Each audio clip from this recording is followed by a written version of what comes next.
Flor, has recorrido un largo camino, ¿no? Bastante, creo. Si te paras hoy a esta altura de tu vida y repasas todo lo que ha sido tu vida desde aquella infancia en el Chaco hasta hoy, ¿cómo la describirías? Y creo que vertiginosa, digo, Mm, pasaron tantas cosas. Hoy por hoy a veces me pasa que quizás pienso, digo, cuántas cosas me sucedieron. No, hasta me parece increíble pensar,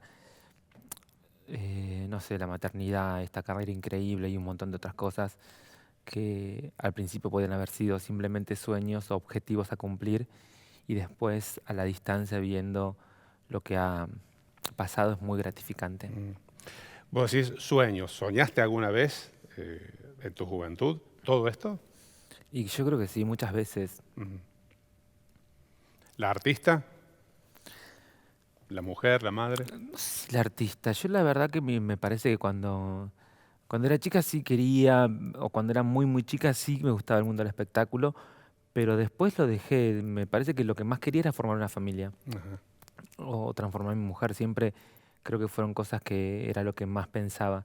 Y a medida que fui creciendo, mis objetivos iban cambiando, pero sí siento que el tema de la familia y el convertirme en mujer fueron las cosas más importantes que me han sucedido. Ujú. Y además, tu vida te ha convertido, queriéndolo o no, en emblema de todos estos cambios, ¿no? En muchos de estos cambios. Lo que ha sido tu identidad, la posibilidad de casarte, de tener hijos y todo lo demás, y lo ha ido acompañando la gente a través de tu carrera, ¿no? Lo que pasa que cuando yo empecé fue en una etapa difícil de la Argentina, en una Ujú. etapa donde no existían los derechos, donde el travestismo, como se llamaba en esa época, estaba mal visto. Entonces, de verdad, querer comenzar una vida de esa manera era como bastante difícil, sobre todo porque no había ningún tipo de posibilidades. Entonces, fueron muchas decisiones que tuve que tomar, pero yo siempre creí que cuando uno se propone algo en la vida, cuando alguien quiere conseguir no sé, sus sueños o alcanzar unas Ujú. metas, lo importante es que uno trabaje duro para eso, y no importa lo que uno sea, ¿no? Entonces esas fueron una de las cosas que yo me propuse y la verdad que fue bastante difícil por lo que te decía, porque la Argentina no estaba preparada, pero hoy a la distancia siento que indirectamente he acompañado el crecimiento que ha tenido este país porque mi figura, si bien siempre me preguntaban si yo me sentía como una abanderada, un emblema, nunca lo viví de esa manera, jamás. Pero a lo largo de mi carrera, o de los logros que iba consiguiendo, me daba cuenta que eso iba acompañado del público, que iba acompañado de las diferentes cosas que hacía, porque lo más importante para el colectivo LGBT es la visibilidad. Claro. ¿No? El tema de las victorias o el tema de la lucha en sí tiene que ver con la visibilidad. Entonces yo desde mi humilde lugar, con este trabajo de hormiga que vengo haciendo hace muchísimos años, sentía que, al principio no, después de mucho tiempo me di cuenta que la visibilidad fue mucha, porque sin querer uno se va metiendo en los hogares de las personas, de las familias, y el simplemente hecho de que ya piensen, de que no sé, que se tomen el momento de decir, bueno, esta chica es diferente, o pueden aceptarlo o no, no importa. Lo importante es que piensen que una persona diferente está ocupando ese lugar y que lo está haciendo, lo puede hacer bien o mal, lo que eso es indistinto. Lo importante es que piensen y el que uno pueda hacer lo que quiera, no importa la condición que uno tenga. Entonces yo creo que ese fue el valor más grande que yo tuve en esta carrera. Claro. Estaba repasando lo que ha sido tu carrera, digamos, de fines de los 90 para acá, ¿no? Y hay, por Claro. ejemplo, en el momento de la explosión de los Roldán, que fue un gran éxito que te tuvo como protagonista, a muchas familias tu rol les sirvió para hablar con los hijos de esos. O sea, chicos que hoy tienen casi 20 años, con naturalidad, esto que vos decías que antes no se habla y se habla, la presencia de Flor de la B llevó a hablar un tema, incluso se metieron los especialistas o los legos, pero hiciste que ese tema se naturalizara a nivel de la vida cotidiana. No sé si tenés conciencia de eso, pero eso ha sido así. Sí, aparte en su momento vos pensás que era horario central, era prime time de Telefe, Ujú. el horario para la familia. Una Argentina que de verdad no fue hace tanto tiempo, No fue porque hace fue en el tanto. 2004, pero así todo pasaron un montón de cosas en la Argentina, porque era totalmente aún altamente discriminatoria la televisión. Yo en esa época la he pasado, la pasé muy mal. ¿Ah, sí? Todo el 2004 la pasé muy mal por el tema de mi condición, porque se metían, se burlaban. eh, Fue impresionante. El acoso y el bullying que yo sufrí durante todo ese año fue tremendo, muy fuerte. Y eso se vivía con naturalidad. Cualquier persona Mm. podía, un periodista, hacían programas, hacían especiales burlándose, hasta yo creo que había tenido una internación por eso, eh, de una manera muy natural y muy cruel, ¿no? Con respecto a la sexualidad de una persona. Entonces, eso sucedía acá en Argentina. Al margen de eso también sucedió lo que vos decías, que, que las familias, se debatía o no, qué pasaba con esta chica Laisa, que era tan jocosa y tan simpática y que la verdad que llegó al corazón de todos los argentinos, porque en algún punto también, uno, el arte, el arte funciona de esa manera. El arte puede entrar de una manera que es indescriptible, porque tiene que ver con esa cosa, no hace falta tener sensibilidad, simplemente hay que dejarse llevar.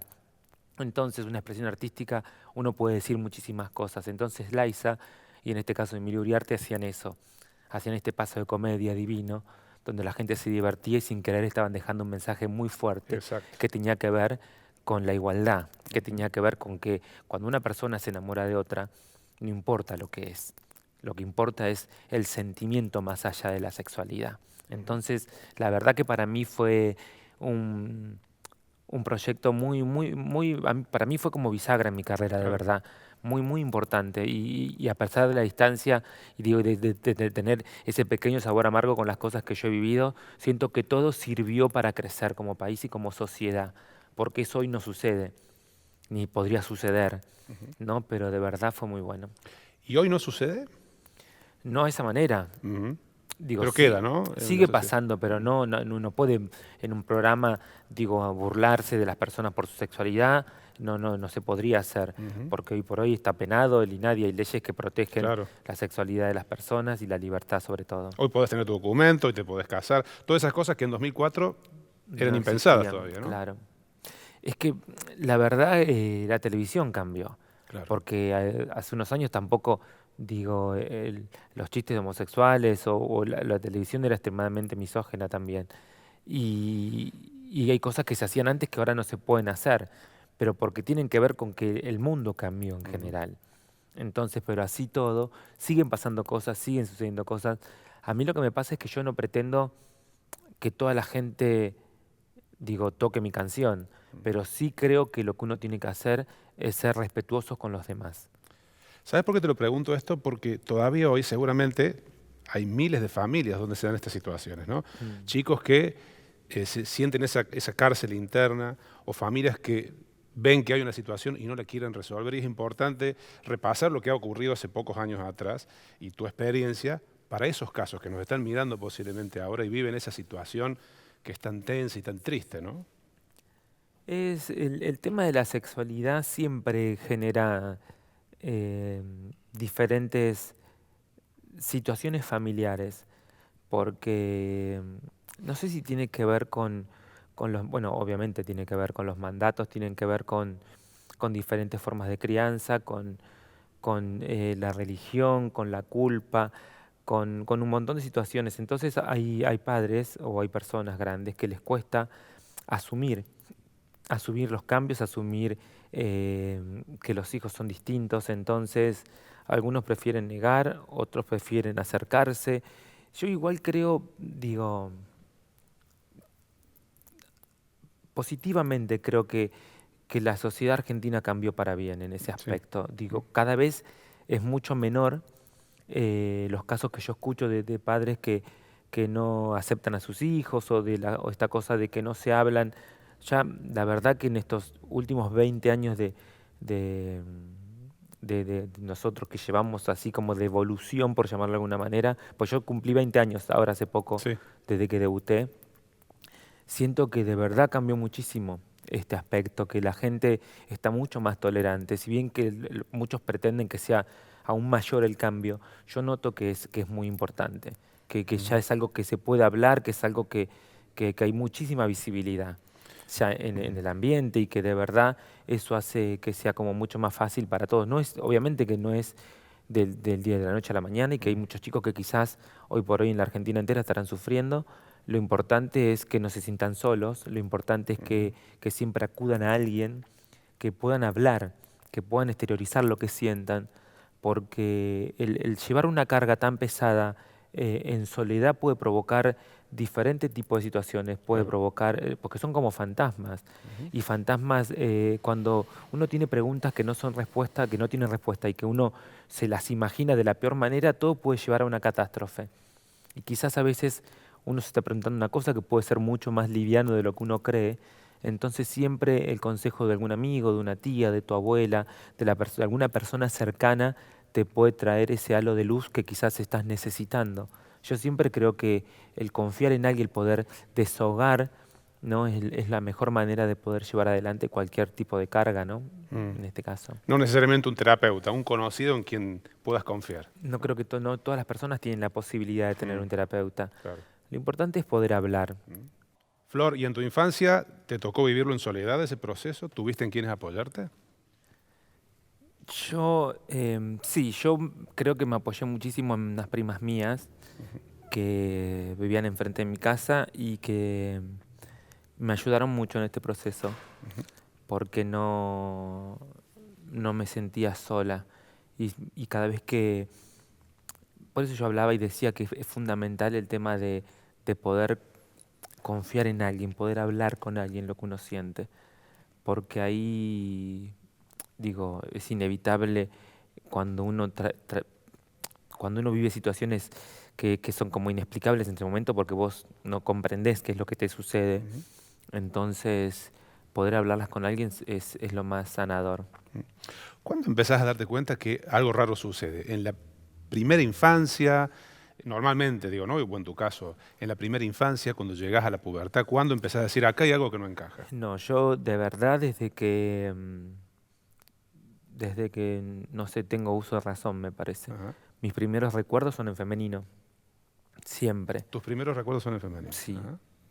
porque yo me acuerdo de los juegos y todo tenía que ver con lo femenino, tenía que ver con las muñecas, tenía que ver con la imagen que yo tenía o la imagen que quería seguir era la femenina.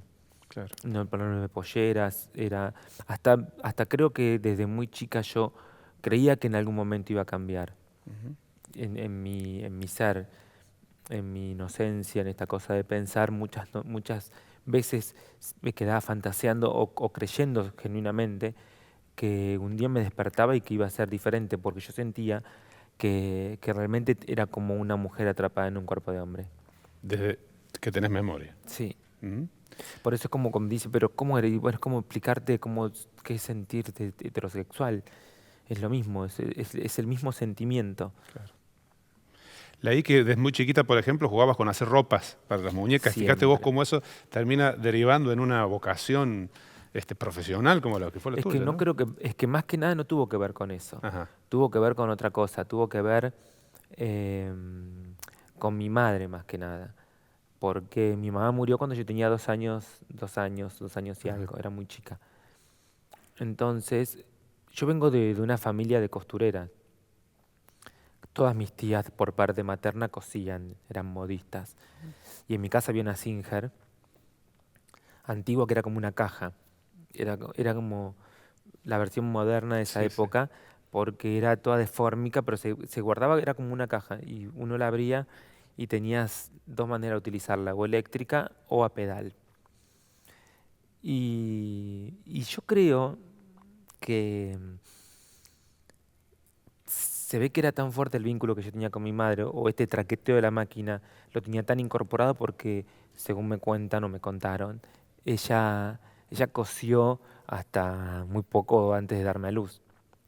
Entonces, la máquina de coser era algo que yo con el tiempo me di cuenta que me hacía, como que me acercaba a ella, Ajá. de alguna manera. Entonces, para mí, yo tenía 6 años, creo que la primera vez que la abrí y todavía había cosas de ella, había bordados, ella bordaba muy bien. Todo lo que tenía que ver con las manos y las costuras lo hacía perfecto. Y creo que la primera vez que neveré una aguja fueron entre los 6 y 7 años. Pero me parece que tenía que ver con esto, con el sentirme cerca de ella. Porque siempre, la verdad que me hizo mucha falta. O la extrañé muchísimo, Claro. muchísimo. Nunca pude superar la pérdida de mi madre. Nunca. Entonces, esta máquina de coser era el único como cable que yo sentía que me seguía uniendo a ella. Entonces empecé, pero mirá lo que es la vida aparte, Sí. porque en ese momento yo empecé a coserle vestidos a las muñecas y yo tenía un tío, el padre de mis primas, que siempre fui muy cercano a ellos, pasaba mucho tiempo con ellos, que decía que yo me iba a transformar en una modista importante, ¿Tu tío te decía eso? sí, que lo iba a hacer porque cosía muy bien, que iba a vestir a las estrellas de este país. Y mirá qué loco, ¿no? Después lo que me terminó pasando, digo, termino Mira vos. trabajando en el mundo del espectáculo y hoy por hoy estoy por largar mi propia marca también. Pero qué difícil que en esa época tu tío tuviera esa visión y esa manera de trasladártelo a vos, ¿no? Sí, sí, él siempre fue, la verdad que a mí me ayudó mucho en mi infancia. Fue muy importante, la familia Argañara fue muy importante para mí. Pero mirá qué loco lo que es el destino, y Singer también, porque digo, yo hoy, ahora, soy embajadora de Singer. Mirá lo que es la Mira vida. vos. Es increíble lo que sucede. A mí cuando me convocaron y dije, no, mira, te cuento y se me pone la piel de gallina. No lo podía creer porque tiene que ver, porque de verdad me recuerda mucho a mi madre. Es algo muy importante.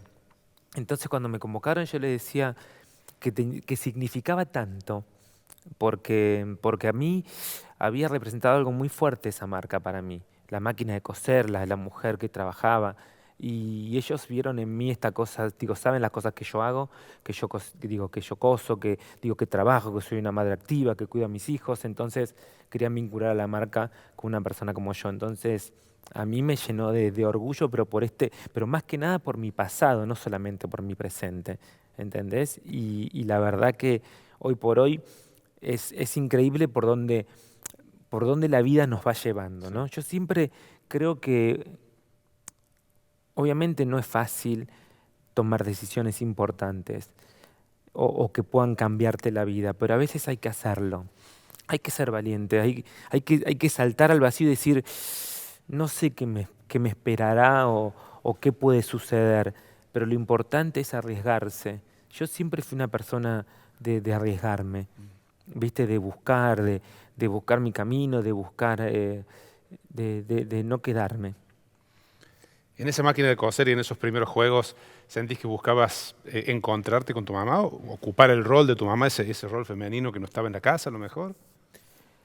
No, yo creo que lo que buscaba eran respuestas. Yo lo que buscaba eran respuestas a las mil preguntas que tenía porque yo sentí mucho su ausencia, por lo mismo que te decía antes, por lo que estaba atravesando, porque creo que no es fácil, no fue fácil para mí la infancia haber nacido diferente y estar sola, tener un papá que trabajaba, un hermano, y no poder, en mi casa no poder compartir lo que yo sentía.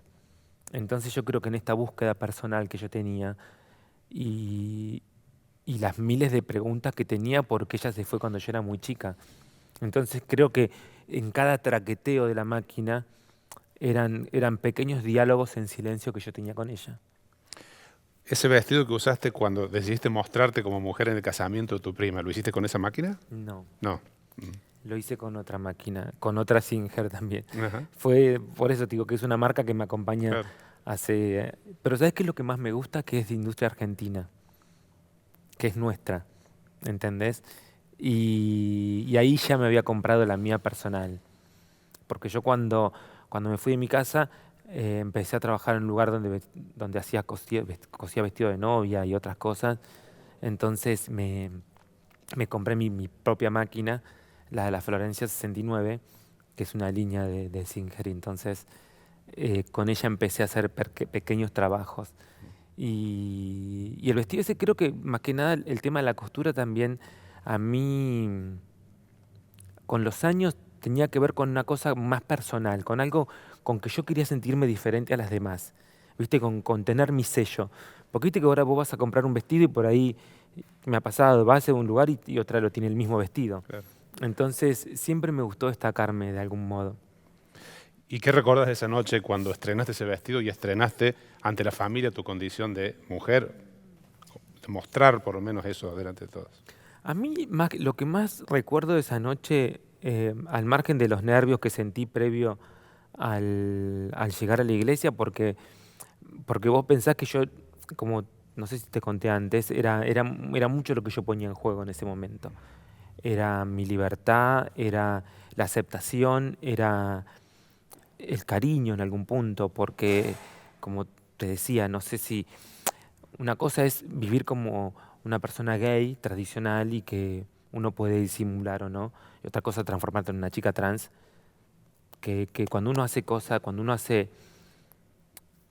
expone o cuando uno saca a la luz algo que la gente supuestamente lo puede tomar a mal, o porque en ese momento el prejuicio era muchísimo, viste que era, ay, los vecinos, o el qué dirán, cuando uno, sobre todo cuando viene un pueblo chico, infierno grande, el qué dirán, que pesa tanto en las mentalidades de muchas personas que me parece algo tan estúpido, pero yo en ese momento, al hacer esta jugada tan fuerte con toda mi familia, yo sabía que era o me aceptaban o de ahí me iba, ¿entendés? Y decía, bueno, sigo mi camino de una manera, pero yo creía, yo confiaba en mí. Ajá. Yo creía que de verdad mi camino era por ahí, que yo la felicidad la tenía por ese lado.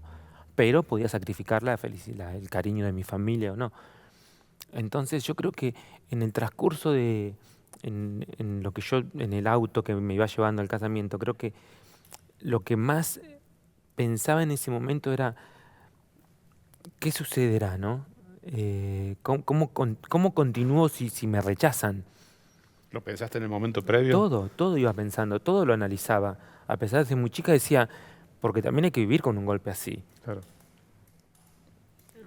Entonces, ¿Fuiste sola a esa creo que fiesta? fui sola.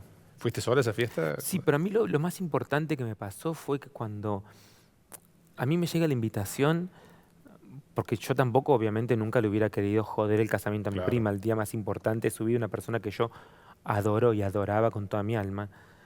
Eh, yo lo hablé con ella previamente, entonces ella sabía de mi cambio, sabía el proceso que yo estaba viviendo, entonces eh, ella me dijo, vení como quieras. Ella me dio la libertad que yo tomé la decisión de cómo quería ir. Entonces me pasó esto. Y cuando llego, creo que fue todo natural, fue como, no es que, sí, obviamente, digo, entré a la iglesia, a San Cayetano se le cayó la criatura a las manos, porque era una situación extraña todo, pero no es que fue como sorpresivo, nada. Y la verdad que creo que lo que más recuerdo esa noche es como haberme sacado un gran peso de encima. ¿Viste? Este peso de Claro. decir, esta mochila que cargaba, que era un peso. Por eso a veces creo que de verdad las cosas, por eso si yo le podría dar un consejo a alguien que está en su casa, que está como que no sabe qué hacer, es hablarlo. Porque son peores los fantasmas que el quizás afrontar una situación que puede ser mucho más liviana de lo que uno cree. Ujú. Entonces, a partir de ahí, yo siento que de verdad mi vida cambió para siempre. Porque fue cuando empecé a hacer mi camino.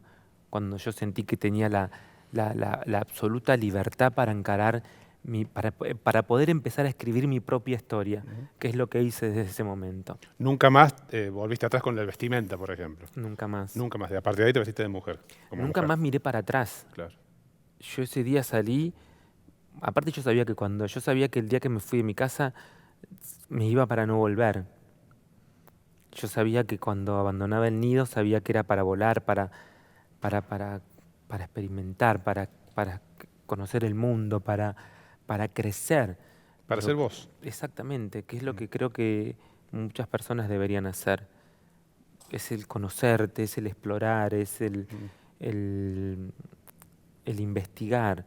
No, si no lo haces a esa edad, ¿cuándo lo vas a hacer? Digo, igual yo pienso ahora, digo, mis hijos me llegan a venir con ese planteo, creo que me muero, ¿no? Pero igual espero poder tener la suficiente grandeza para darle la libertad que yo tuve. Y si que no se lo das puedan... vos, Flor. Sí, pero a veces uno, como Sí, padre, claro. me pasa ahora que me encuentro extremadamente prejuiciosa en Cambia muchos la visión, aspectos. ¿no? Cambia la visión por Claro. completo, porque uno se pone temeroso, pero también en ese momento había peligros y todo, pero creo que lo importante es las herramientas que nos dan nuestros padres para poder, ¿entendés?, combatir la selva que tiene que ver con el mezclarte con las demás personas, ¿no? Con este mundo tan incivilizado en el cual vivimos. Claro. Flor, digamos, estamos hablando del cambio de la decisión de cambiar tu aspecto, ¿no? ¿Y cómo fue el amor en esos años? Tu primer amor, el darte cuenta que amabas a otra persona de esta manera. Yo creo que el amor... ¿Cuál fue tu primer amor, por ejemplo? Sí, pero el amor para mí siempre, el amor es amor. El amor es lo más grande que puede vivir cualquier ser humano. Y de verdad, yo me doy cuenta que creo que hay situaciones que trascienden lo sexual, de verdad lo creo. Claro. A mí me pasaron cosas en toda esa época que eran como inexplicables en algún punto, porque yo iba al colegio y digo, si bien obviamente era todo, no era la luz, digo, no todo el mundo sabía lo que sucedía, pero sí creo, he tenido grandes amores en el secundario. Ajá. Mucho, porque me parece que cuando uno, yo siempre vivo el amor como una partitura, ¿no? Una partitura musical. Es cuando dos personas se atraen, no hay mucho más que explicar. Es simplemente te encontraste en la misma sintonía y todo fluye. O sea, no importa lo que seas. Entonces, yo creo que desde que fui creciendo me di cuenta de eso. Cuando vos tenés atracción y la otra persona siente atracción, ya está. No hay que, digo, obviamente que yo cuando crecía uno era más de poner, de tratar de rotular todo. Hoy por hoy eso no existe. Hoy por hoy los jóvenes y la juventud viven de una manera tan libre la sexualidad, que tiene que ver con que les gusta y fluye, y no es que eso no te condiciona. El porque besaste a un hombre seguís, o sos gay, o besaste a una mujer, o lo que digo. Yo lo veo de una manera que es admirable y lo celebro. Lo celebro porque no pensé estar viva para ver esta cosa que está sucediendo de esta manera tan natural y que me parece que está buenísimo porque tiene que ver con la genuina libertad. Con la genuina libertad, porque nosotros nos han criado, digo, con muchísimos prejuicios. Nos han criado lleno, digo, una caja de zapato no sé, redonda a comparación de todas las cosas que nos fueron metiendo, porque uno, todo lo que tiene en la cabeza te lo metieron, no es que uno lo adquirió. Son cosas y son estructuras familiares, estructura de esto. Entonces uno tiene que ir aprendiendo a tratar de quitárselo y a liberarse. Y yo lo que veo, de verdad, es que hoy por hoy la juventud viene como mucho más liberal en ese aspecto. Y yo lo celebro de verdad porque creo que la libertad es lo mejor que puede tener cualquier ser humano. Ahora, a vos te tocó la secundaria en la época de la caja de zapatos, ¿no? Es decir, el amor era algo que había que ocultar también. Había que ocultar, sí. Sí, y me pasó porque yo viví una historia de amor espléndida con el capitán de fútbol del colegio, y la verdad que en esta ingenuidad que yo tenía, obviamente que siempre hay gente muy mala, y yo se lo iba a contar a una persona, todo, y después, bueno, se enteró todo el colegio, y en ese momento fue como una catástrofe. fue una catástrofe. ¿Cómo el capitán del equipo de fútbol podía tener una relación homosexual? Fue como una cosa, y hoy por hoy no pasaría una cosa así. ¿Vos lo revelaste a esa, a No, esa yo red? se lo conté a una persona y esa persona lo Ah, contaron, fue como una cosa, y la verdad que me parece espantoso. Espantoso lo que viví, espantosa la situación, y estamos hablando de amor. claro. Estamos hablando de algo que para mí me parecía hermoso lo que estaba viviendo, era divino y terminó todo en catástrofe porque, claro, por los prejuicios, por esta cosa del que dirán, porque cómo puede ser, bueno, pero eso yo creo que ya en algunos lugares seguirá existiendo, pero ya de menor manera, porque hoy por hoy, imagínate que si alguien dice, hay dos personas que están viendo una relación homosexual, dirán, bueno, ¿y cuál es el problema? Claro. ¿Entendés? En esa época no, se castigaba o estaba mal visto o eras enfermo. A mí vos pensás que me criaron con ese pensamiento, que estaba mal, que por ser así no iba a conseguir nada en la vida. Yo nunca entendí qué significaba hasta que me di cuenta. ¿Cómo le van a decir a una criatura que por ser así no va a conseguir nada en la vida? Y yo después de años dije, ¿qué quiere decir ser así? Claro, era ser homosexual. Imagínate de qué estamos hablando. Y Y, fue no hace mucho tiempo, ¿no? y Fue fue no hace mucho no hace mucho tiempo. tiempo. Y después, de repente, la vida hace que irrumpas en el mundo del espectáculo. Mm. Y en ese ambiente, ¿cómo te fue cuando comenzaste a hacer tu lugar importante, como terminaste teniendo, con tus colegas, con los productores, las artistas, los artistas? Yo la verdad que en el mundo del espectáculo fue un lugar donde me sentía realmente cómoda, donde yo donde encontré como un lugar de iguales, donde no importaba lo que vos eras, si bien digo, existía el prejuicio, pero era mucho más cotidiano todo. ¿Viste? Porque está lleno de peluqueros, está lleno de maquilladores, está lleno. Entonces, la verdad que Claro. no sé, increíble. Fue divino. A mí, yo entré por la puerta grande, me recibieron de la mejor manera y desde que empecé no he parado de trabajar. Hice miles de cosas y la verdad, una etapa difícil de la Argentina, una etapa, o no sé si difícil, una etapa distinta. Fines de los 90, pero yo iba a todos los programas, me invitaban de todos los programas y creo que tenía que ver con esta cosa que mostraba mi sexualidad de una manera así como sin prejuicios y como relajada y que hablaba con naturalidad. Sí, además algo que fue tu marca en el orillo, me parece, y que ha sido una gran herramienta para vos, que es tu histrionismo, a la manera en la forma de expresarte y lo divertida que Sí, sos para el hablar, humor. que ha sido, claro, el humor fundamentalmente, porque no es una herramienta común, pero No. seguramente te abrió las puertas de entrada, ¿no? Porque eso ha impactado mucho en vos. Y creo que me salvó eso también. Ujú, Lo que pasa es que vos pensás que también era la época que estaba en furor Mauro Viale y que, ¿te ujú. acordás que se peleaban en el estudio y él llevaba chicas trans y todo? Pero era toda una ensalada, pero que todo tenía que ver con lo negativo. Entonces, y no, igual había surgido Cris Miró antes, que ya estaba en el Maipo trabajando. Vos la reemplazaste después, Claro, yo ¿no? después la reemplacé, pero claro, pero tenía algo distinto, era como una chica trans, Claro. pero que tenía humor o que hablaba de forma diferente y creo que igual el humor siempre fue como importante en mi vida, digo, creo que me salvó de muchísimas cosas. El poder, digo, de algún punto reírme de mi condición o reírme de todo me ayudó.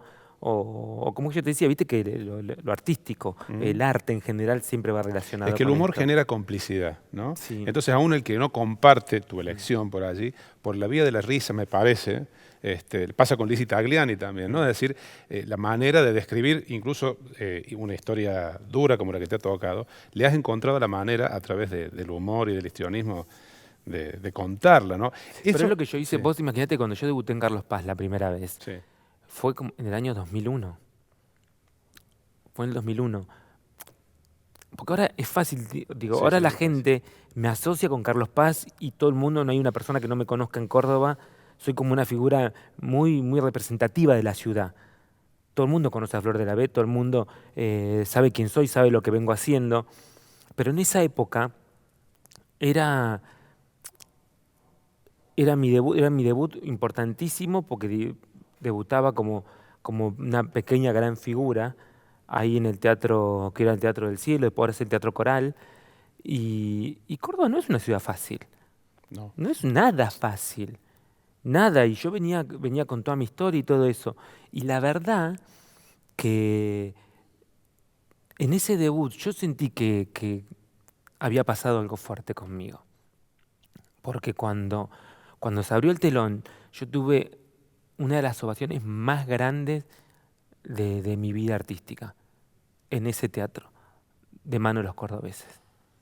¿Entendés? Entonces ahí yo sabía que algo fuerte estaba pasando conmigo. Digo, y tenía que ver con esta cosa.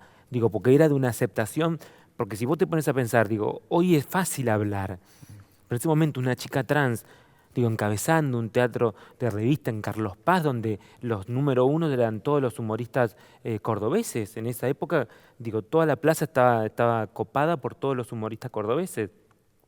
Y la verdad que a mí me pasó algo diferente, ¿entendés? Entonces yo siento que ese fue mi gran potencial, ¿no? O esta cosa que tuvo que ver, este romance que yo vivo con el público hace tanto tiempo, ¿viste? Que hizo que la gente se olvide de mi condición para que simplemente brille lo artístico que hay en mí, ¿entendés? Porque yo lo que sentí ese día fue de una aceptación del 100%.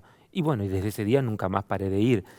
Es como mi segundo hogar, ¿viste? Pero tiene que ver con esto, tiene que ver con que, mirá que vivíamos en una época donde todavía, y mirá que te hablé, era el 2001, 2002, Claro. 2003, 2004, donde había muchísimo prejuicio todavía. Pero yo iba a ir a la Florencia. ¿Y en el ámbito del espectáculo te encontraste con miserias también, que no Y, esperabas? y sí, hay de todo. Ujú. Sí, obviamente. A mí me ha costado y me cuesta el doble que a cualquiera todo, porque los prejuicios siguen existiendo, porque es complicado. Fue complicado. Em, sí, todos los auspiciantes y hay un montón de cosas. Porque la gente aún hoy siguen teniendo prejuicio, muchísimo prejuicio. Pero igual nada de eso me ha detenido. Porque creo que pues, Claramente. donde si se queda un auspiciante viene otro.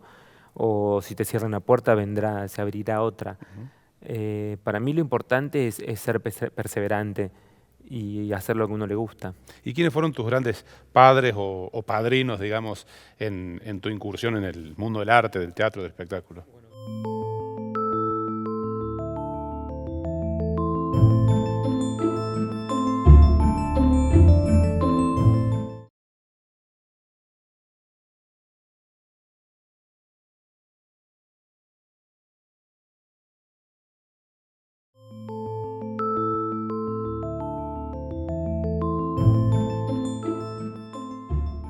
¿Quiénes fueron tus grandes padres o padrinos, digamos, en tu incursión en el mundo del arte, del teatro, del espectáculo?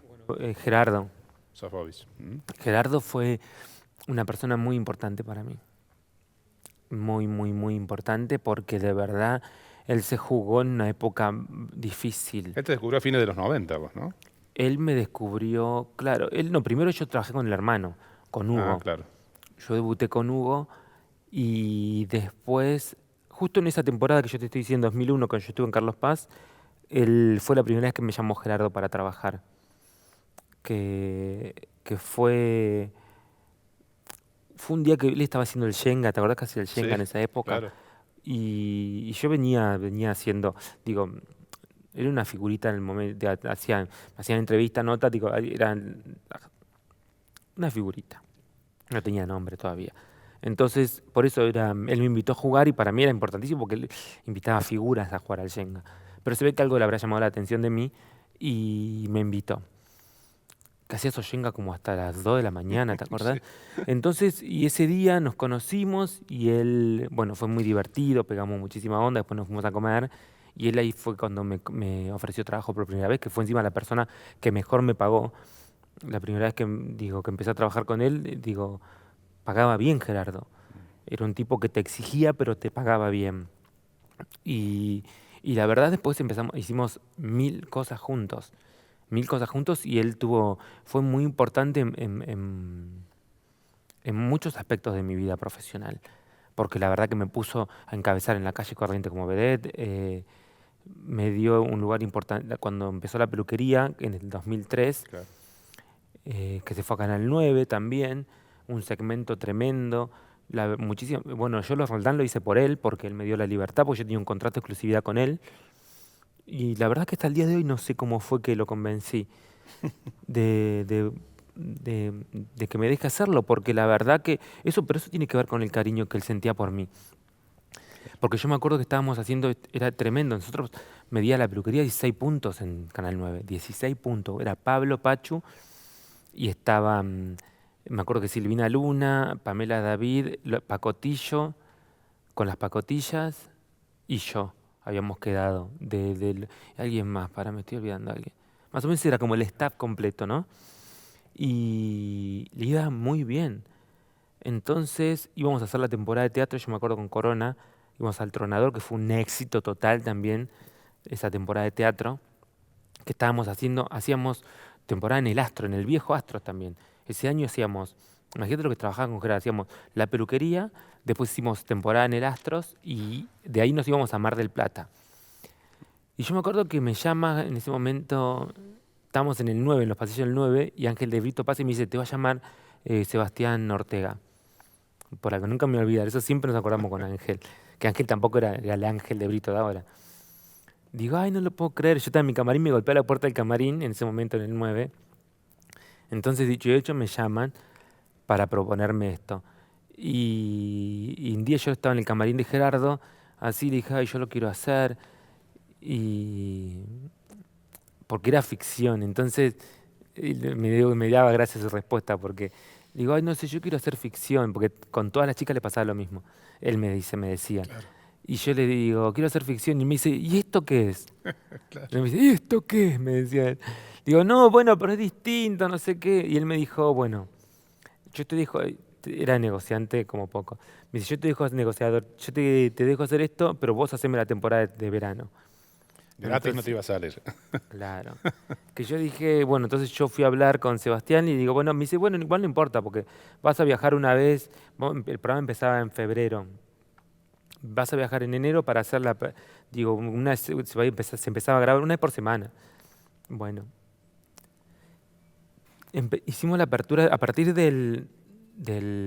bueno, Gerardo me dejó en definitiva, a partir del 7 de enero vine a grabar, vinimos a hacer la apertura y desde ese día viajé todos los días, menos los sábados y domingos, viajaba el lunes, martes, viajaba el lunes, me quedaba el martes acá y viajaba el miércoles, jueves, viernes, todos los días de Buenos Aires a Mar del Plata a grabar, porque el personaje de Liza y el Puma, digo, después de la escena del Pancho, todo eso, fue tan fuerte lo que pasó que grababa como 27 escenas por día. Esa serie fue tremenda. Pero sí, de decir, vas a viajar un día, viajaba todos los días, estaba agotada. Me acuerdo que llegaba, me dormía un poco en mi camarín.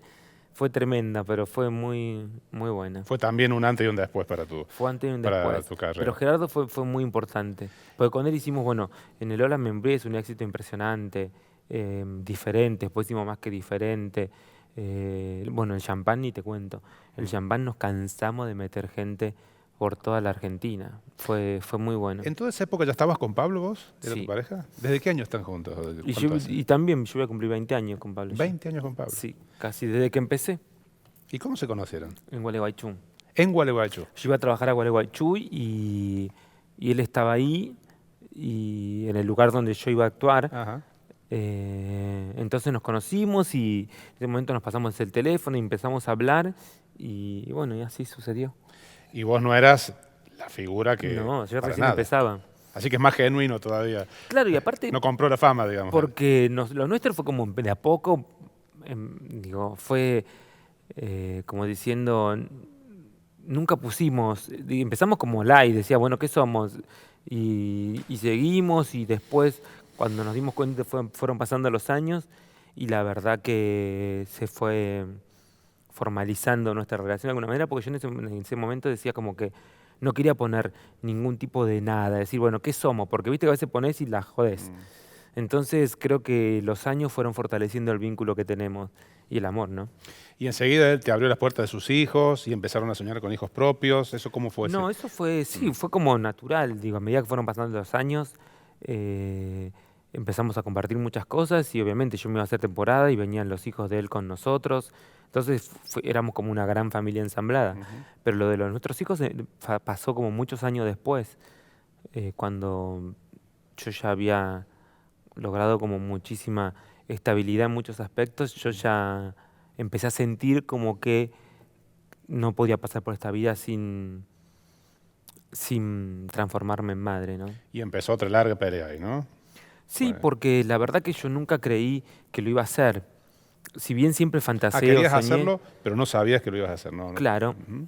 yo muchas veces, por eso te digo, he fantaseado o creía, y después muchas veces yo me encontraba respondiendo, porque viste que acá el periodismo te quieren casar, te quieren hacer que tengas hijos, te quieren separar todo junto. Entonces vos te encontrás contestando cosas que quizás no sabés si las querés hacer o no. Entonces me hablaban muchas veces de la maternidad, y yo dije, no sé si quiero ser madre o no. Hasta que me di cuenta que sí, que de verdad, no sé si tenía que ver con esta cosa de los veranos que pasábamos con los hijos de Pablo y que de verdad me sentía cómoda con la situación, pero sí yo sentía que no podía pasar, en un momento me di cuenta que no podía pasar por esta vida sin serlo. Vos que has sido en breva de todas estas luchas que han derivado en cambios civiles y demás, ¿te parece que esto del alquiler de vientres o abrir otras posibilidades donde hay vacíos legales todavía es una batalla que hay que dar? ¿Que tiene que completarse eso?